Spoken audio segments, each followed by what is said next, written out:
Another funny thing was when I wrote Sidetracked, they wanted a teacher's guide for it for classes. And my son is a teacher, and I said, gee, can my son do it? And he wrote this sort of less questions about the characters and that I never would have thought of. Like I certainly didn't write it as a book that would be taught in a school or even discussed. I just wrote the story, and it was just amazing to me how it did sort of fall into these kind of stock questions about the characters and their motivations. It just kind of blew my mind that kids would be kind of dissecting it that way. But it seems to have worked. Welcome back to Living the Next Chapter, the Author Podcast, where we get to meet amazing authors from around the world. And I get a lot of great authors, and we talk to a lot of adult readers, which is great. I love every single one of our guests. What I don't get quite often on this show are authors that write to a younger audience.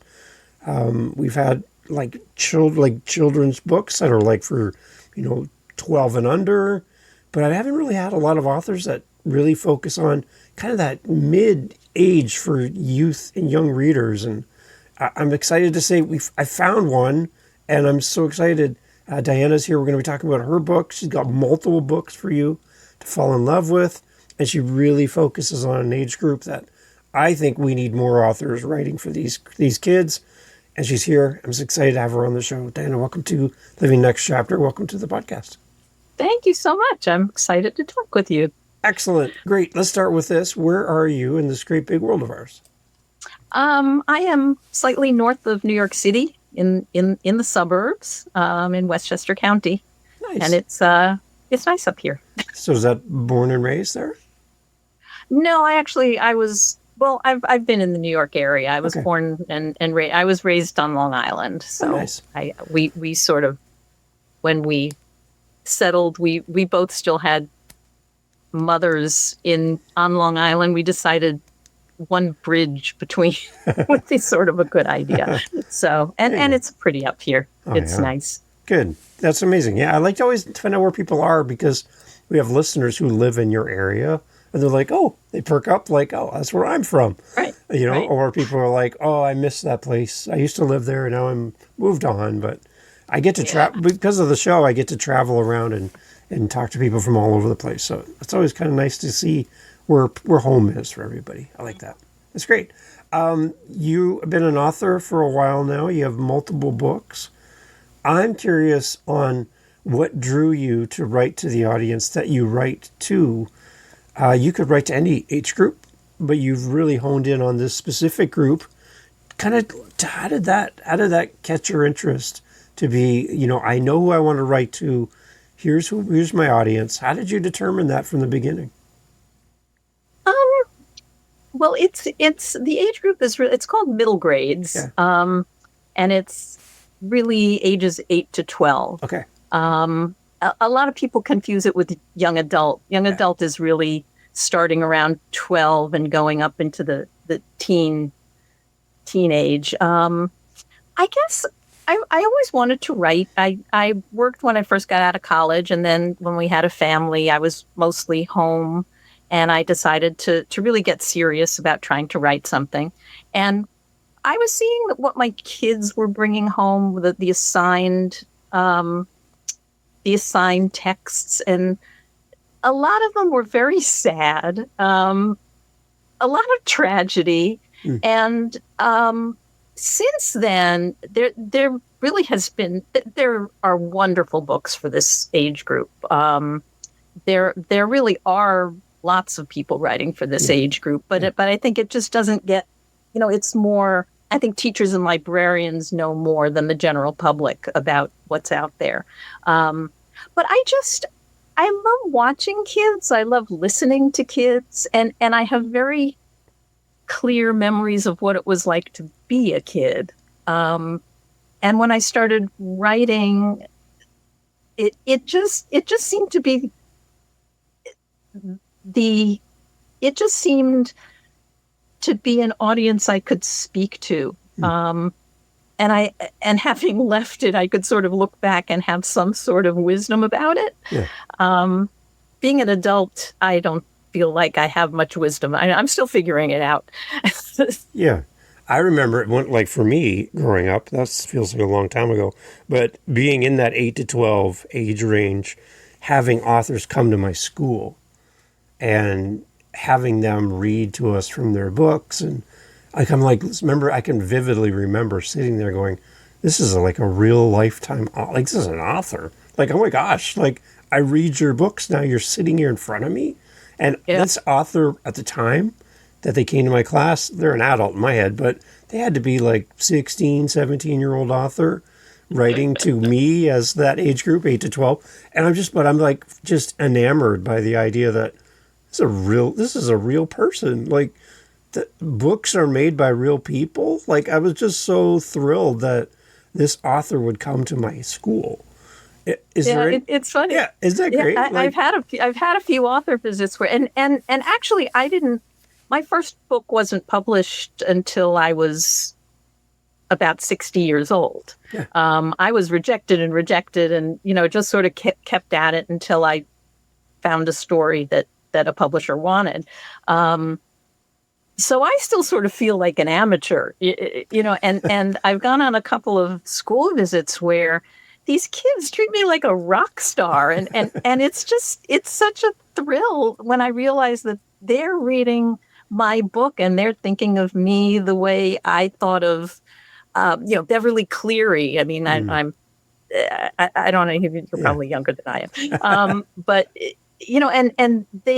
it's weird being in that position because, you're thinking, well, I don't really know what I'm doing. Don't think that I know all the answers. I'm winging it the same way that you would be if you sat down with a piece of paper and started to write something. But it's very cool. Yeah, it's the idea. Yeah, it's the idea that you actually have a published book. You're like, I can put my hands. I go down to the library when we're done here. I can take out your book and take it home with me. And I saw you in real life. I'm like, I just couldn't put two and two together. It was really, it was like a rock star moment for me. Yeah, as a kid, right? I think that kind of impact on a kid as a child can really shape, like I'm talking about it with you right now. Like, it can really shape you into your adult years to have those kind of memories and a love for reading. Do you think that by bringing more authors into this, like, I know for this show, exactly, is a good example. I have 600 episodes. I think I've had a handful of authors who write to your age group that you write to. And I don't know if I'm just not out there beating the bushes to find these authors. Like you mentioned, there's a lot of authors, but I don't see a lot of people coming my way. So I don't know if maybe it's more work for me. When we're finished, I'll give you some names. Okay, you'll send me more people. Okay, good. Okay, I'm encouraged by it though. That's the reason. I have to tell you, I sometimes I read a lot of middle grade novels just to see what's out there. There's some really wonderful stuff. There's some fantastic writers. Nice. And some of it I think is better than the adult books I read. Yeah. So I'll tell you. Okay, good. Yeah, you send me names. I want to talk to them all. Okay. I got to talk about the covers first of your books before we jump into each of them. But I love how colorful they are. And can you tell, like, who's helping you with your cover art for your books? Like, I want to know more about that too. Can you tell me more? That's all done in the publishing house. Yes.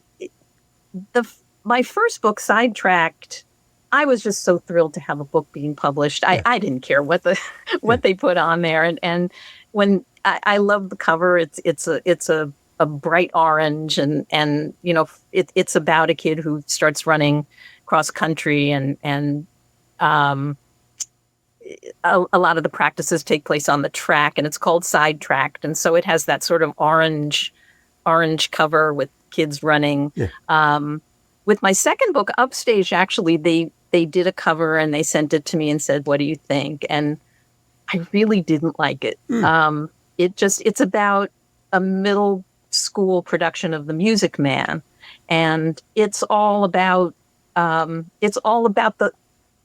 group of kids who are performing. It's all about putting on a show. And the first cover, they had the heroine, Shira, with a microphone in front of a curtain, just Shira. And I said, first of all, she didn't look like I pictured my character looking. And I just said, no, it's about the show. It's about all the kids. This just isn't right. And my editor happened to agree with me. And they went to another artist who's actually a picture book artist and writer in England. And she did what I thought was just a wonderful cover. And I loved it from the beginning. So, you do have give and take. This new book, Trouble Finds Evie Lefkowitz, we discussed some of the colors and they gave me a few options. So an author does have input, but I mean, if I were to, I'm not an artist, so I depend on, the art director at the publisher to sort of, we collaborate that way. Nice. Yeah. No, yeah. I love the colors and everything. I was a cross-country runner back in the day, so you got me with Sidetracked. Oh, you should read Sidetracked. Yeah, that's amazing. I'm very proud of Sidetracked because it sort of was inspired by my own son, who was just a terrible athlete and had ADD, didn't do well in school, had just struggled with everything. And he started running cross country, and it gave him a team, and it gave him a sense of that persistence, that not quitting and getting better, and a sense of a personal record that, you don't have to care what anybody else is doing. You just try to do better than you did the last time. And I thought that was just, it's a fun book too. You should. Besides the age group you're writing to, is there any kind of common thread between the books that you're writing? It's funny. When I started writing, I went to a lot of classes. There's a college near here, Sarah Lawrence College, and they have a wonderful writer's workshop. And I took a class that was for adult people writing for mostly writing for adults. And I was writing my stuff. And there was this terrible man who was writing really objectionable things, and nobody liked him. And he was kind of mean to everybody in his comments too. And I read something, and he said, I've been trying to figure out what the heck you're doing. And I'm, okay, drawing back. He said, but I realized you're writing about friendship. Oh. And it was really funny because I had never thought of it that way. And this terrible man suddenly kind of put his finger on it. And I think all of my books do have to do with because so much of childhood is about friendship. Right. About, it's about kids finding their way and finding out who they are and overcoming obstacles. But each of my books has sort of a group of friends and how they support each other. And in my latest book, it's about a group of friends and a separate group of friends, and they're very different. And it's about sort of how they're pulled together. So Hank put his finger on it. Thanks, Hank. I think friendship is kind of a theme. Okay. That's interesting because I had one author on recently from Sweden. And when we were talking, he was just going on about his books. He had 3 books. And I asked him, was there a common thread? He's like, not really.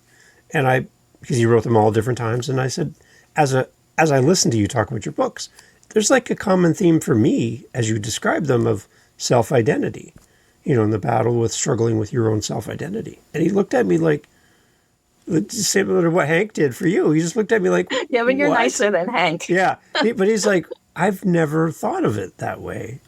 And now that I'm thinking of it, he's like, you're right.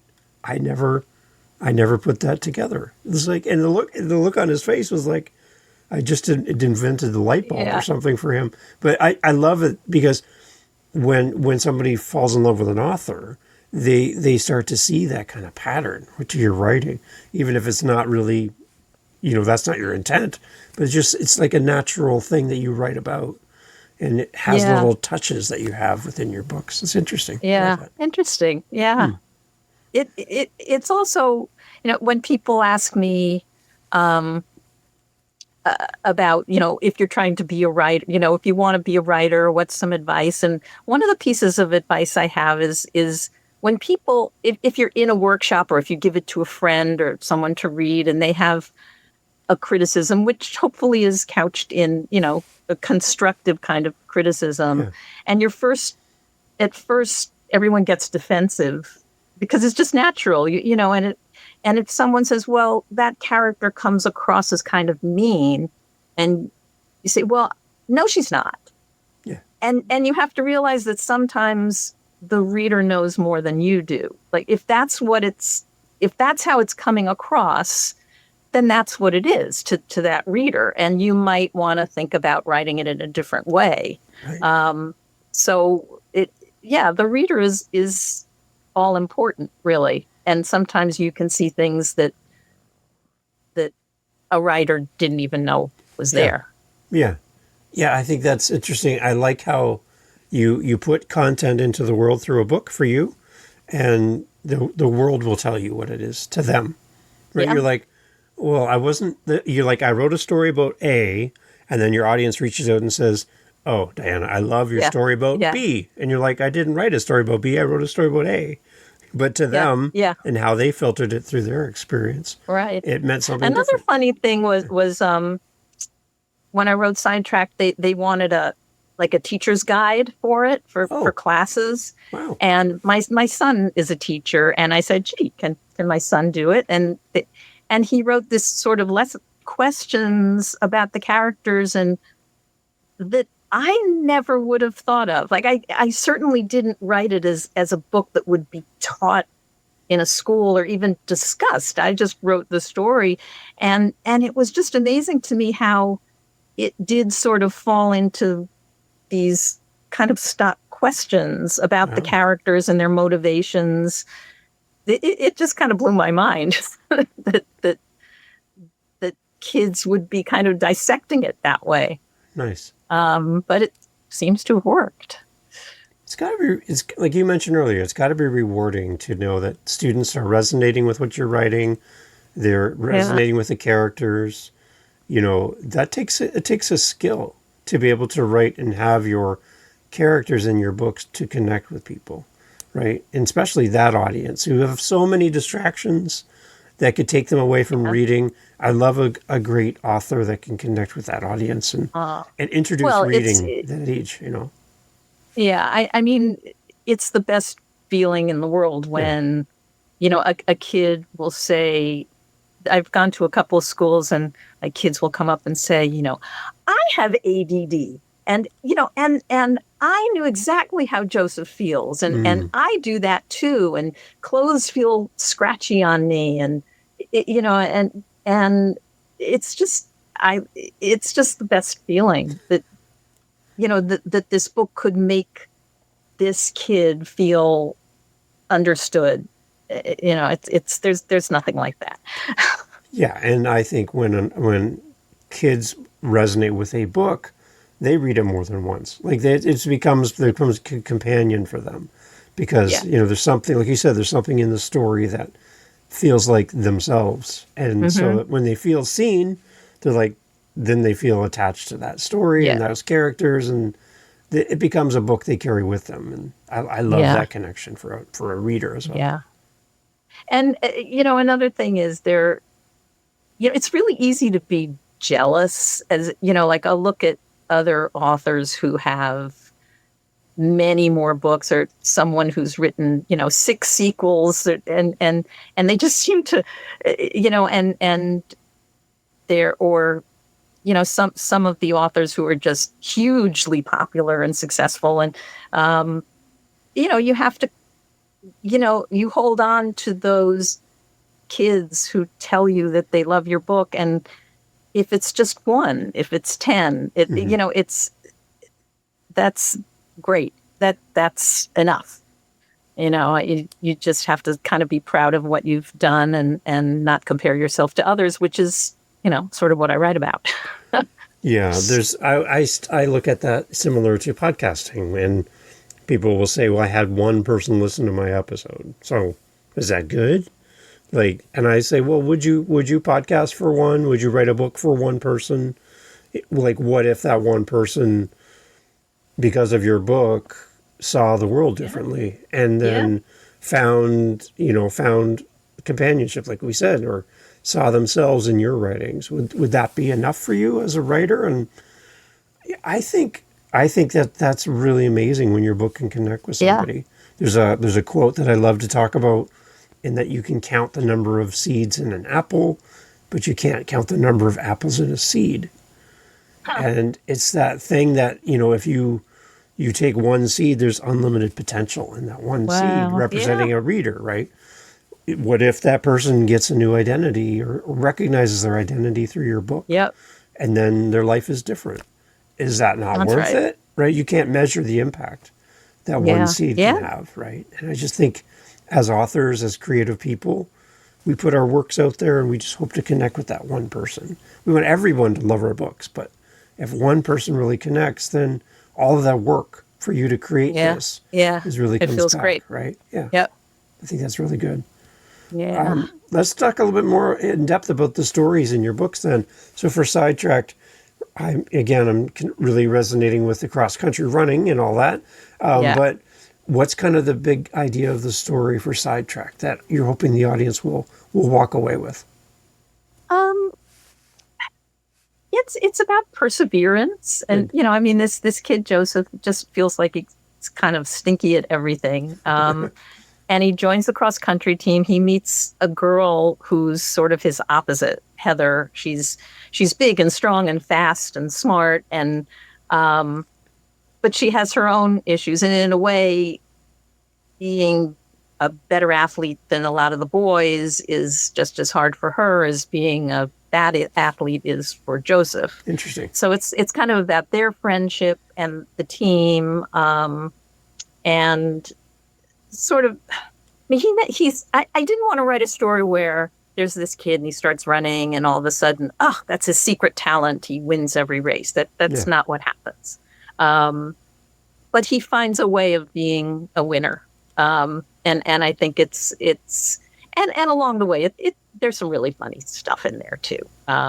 There's, I watched my son, actually all my sons run cross country, and there's a lot of opportunity for humor in that sport. The mud and just, kids go through so much in that sport.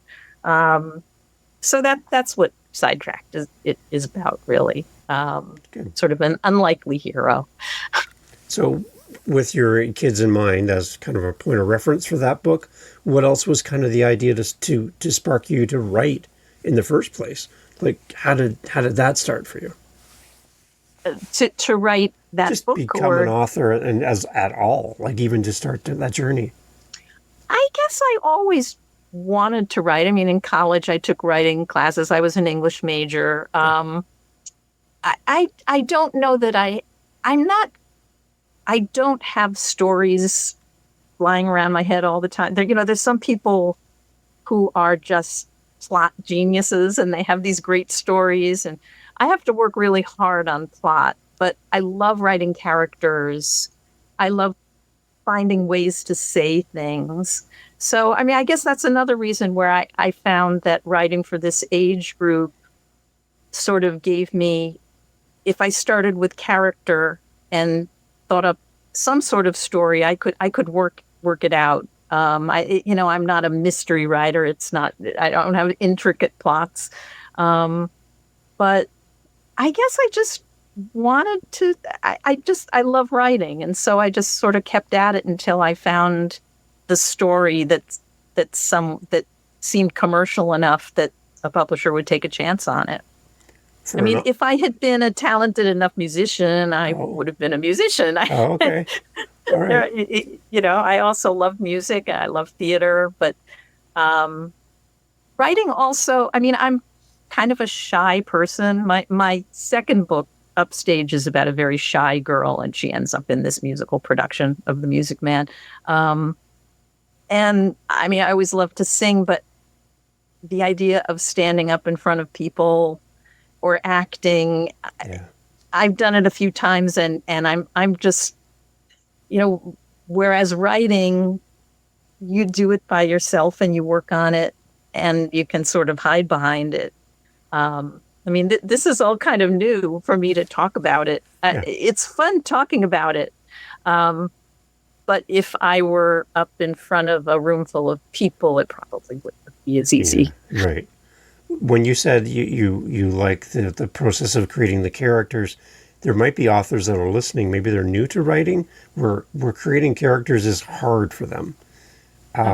Is there anything that you can suggest on how you approach developing a character for your book that might be helpful to somebody who struggles maybe a little bit in that area? Huh. Um, I guess, I mean, I sort of, maybe it's because I watched a lot of television as a kid and I love movies. I kind of think in terms of scenes. So if you put a character into a situation and see how they act and think what would they say and how would they say it, that can be helpful, I think. I mean, I don't do things like make a list of characters. This character, what's his favorite music? What's his, what is he like? There are classes I've taken where they ask you to do those things, and I'm not good at that. Okay. It might help some people. There was one sort of writing prompt that said, what would this kid have in his backpack? And that was a little bit helpful. It actually came in handy in one scene because I thought, okay, this kid's a mess. And so he would have a squash chocolate bar. And, there are little prompts like that can be helpful too. Okay. That's interesting. Because another example, I had a gentleman on. He wrote a book for a female audience from a female point of view. And he was writing about a wedding ceremony. And he put it out to his beta readers, and they came back. They're like, there's no detail here. Like, I don't know, what does a dress look like? What are the flowers? What's the music? What is this? What is that? What's happening in the decorations? And he's just like, I didn't even think about any of that, right? As he's like, oh my gosh, I got a lot of work to do, because he wasn't detailed oriented on the kind of the behind the scenes of what's happening in the scene. And that feedback was really, really important for him. Do you have like people in your world that kind of help you develop your books and give you that kind of feedback? Somebody you trust with your stories? I have in the past. I've had writers groups, and We have Hank. So yeah, I left Hank. After that, there was actually a writing group that was for children's book writing, and that so I kind of Hank disappeared. But I also, this recent book, I have a couple author friends who read it. My youngest son is a lawyer, but he's a wonderful writer, and he gave me a little bit of feedback on some of the things that I was having trouble with. It's always helpful to get opinion. I also, now I have an agent who's really terrific, and we did a lot of editing before it even was submitted to a publisher. Okay. It's always good to get an outside opinion. Excellent. Let's talk about your newest book. We've already kind of touched on the other two. But let's walk through this and the release date. Let's give all the information for everybody as well at the time of recording. But let's talk about this book, kind of the idea for this one. How did it come to be? And let's share a little bit more about this one. This is actually something that I started a long time ago and then sort of put away for a while. Oh. I lost my father when I was young. And I sort of wanted to explore that. And part of that was also that my mother started dating. And that while there's sadness in the loss, your life goes on and you also have to deal with these other things. And there's a certain amount of humor that you can draw out of watching your mother go on these terrible dates and meet these awful guys. And so there was that part of it. Then I also, when I was a kid, I in nursery school, I had a very good friend, and then we went to different elementary schools. And when we saw each other again in junior high, when the elementary schools came together, we never acknowledged that we were friends as little kids because we had been apart for so long. And I remember looking at her. I actually saw her at a high school reunion recently, and I said, we're friends. But you're in different social groups, and it's sort of embarrassing. And so I was sort of thinking, what if that had been a boy, and suddenly he's cute and he's, in a different social group, and they're forced together. What happens is she is asked to tutor him because he has a broken leg. So they come back together, and he's sort of the source. He and his best friends are the source of the trouble that finds Evie Lefkowitz. Okay. So those were sort of the two streams. And then there's a kind of weird science project that they feel they have to fix, that the two groups sort of come together. And it's a fun book. It has, it's about grief in a certain way, but it's also a lot of fun if those two things can go together. That's what I tried to do with it. That's interesting. I don't think there's a ton of books that focus on grief for that age group, right? And have a lighthearted side to it as well. Right. I mean, that's what I try to do is, I want it to be a fun reading experience for kids. And if they're not going to, there are a lot of books, as many wonderful books as there are for this age group. There are also a lot that can get a little preachy, let's put it that way. Or it's about really, really tough issues. You'd be surprised the kind of issues that are touched upon in this age group. And if kids are just going to read those and be assigned those books, and they're not going to love reading. And, you want them to love reading. Yeah. So I try to make it engaging and fun as much as I can. Yeah, that's what I'm celebrating with you, is that from everything I'm seeing, it's just like you really want to encourage these kids to connect with reading, connect with falling in love with characters, and seeing themselves in the covers of your book. I love that. Yeah, great. That's amazing. You did mention, like, one of the kids' comments was something about, clothes feel scratchy for me too, like things like that. Is that something that you try to write to, or does it just happen when you're doing your stories and hearing that feedback from a reader, from a student? You're just like, wow, I'm so glad you connected with that element of my story. That's amazing. Is that what's happening? Well, that was just, I was, because I was so involved with my own son and the things he struggled with. Like he just wouldn't wear buttons. He just did not like the feel of buttons. And when I did some reading on it, that's very typical of kids who are ADHD, ADD. I don't know if you can hear, they just started taking down a tree at the neighbors. So if you hear a rumble, that's them. I apologize. But, I tried to put in all of those details, kind of with the hope that there would be kids who would be saying, oh yeah, I don't like loud noises. That's one of the things that Joseph has to deal with in cross country. When the starting gun goes off, he just completely collapses because loud noises, they're kids who hear more and they feel more and they're sensitive to a lot of those things. So that was something that I worked hard to get those details in there. So on top of being about friendship, I would submit that's also a little thread that I can pick up on just in our conversation that I think is also helped to identify your audience and who this book should be a great books for. So as a parent, as you hear this, you're like, hang on, I need to buy all three of these books. If any of that's touched on for my kids who also don't like buttons and don't like loud noises, here's a set of books that is written from an author's perspective that can really help a student to connect with the idea that I'm not alone here. And I can see myself in the pages of your books. I like that. Right.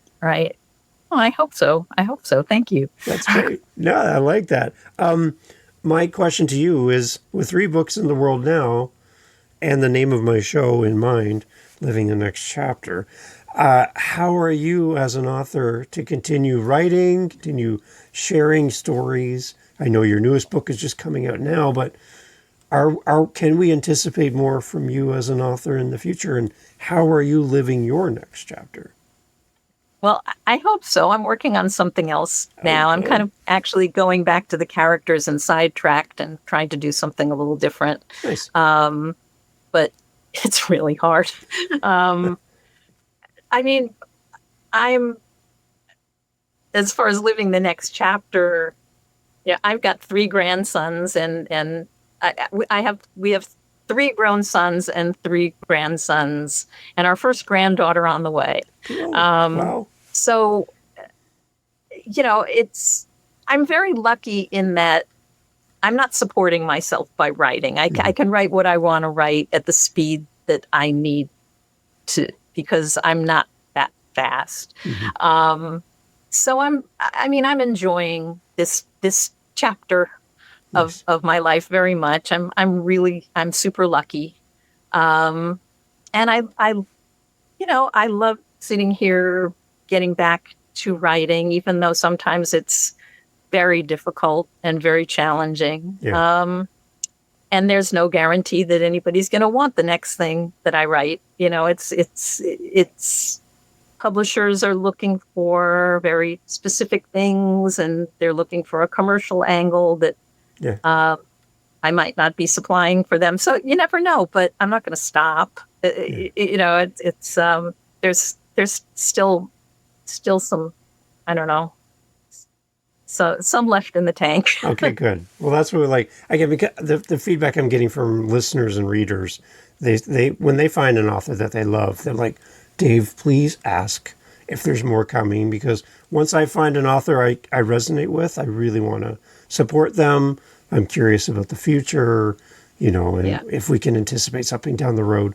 So the audience is there. They love what you do. And I just want to encourage you that I love the idea of what you do and who you write for. And, the idea that maybe someday we'll have another one.